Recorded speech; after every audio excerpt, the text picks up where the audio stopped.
Is it a crash or a correction? I think we can all agree that the last couple of years post-pandemic, the housing market has been very volatile, especially when it comes to pricing. So, in today's housing market, are we starting to see a pricing correction? And if so, are we headed for a crash? First, let's define what we mean by housing market correction. Simply put, a market correction occurs when there is a decline in the price of real estate after a period of rising prices. Unlike a crash, which involves a dramatic drop, a correction is usually more moderate and often around a 5 to 10% in property values.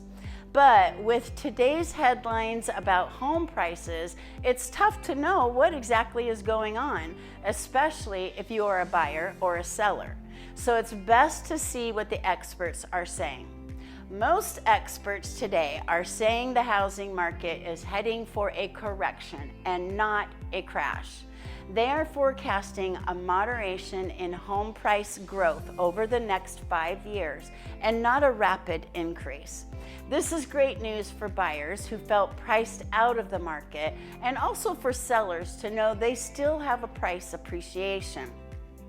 A housing market correction is a normal part of the real estate cycle and not necessarily a bad thing, as it can help prevent bubbles and make homeownership a reality. As a buyer, seller, or an investor, it is important to be well informed of any market changes. Staying focused on location, long-term investment, and prices is key. And with any changes, it is always best to align yourself with an experienced agent who can provide you with the latest data and trends. If you would like more information on the housing market, please reach out to me.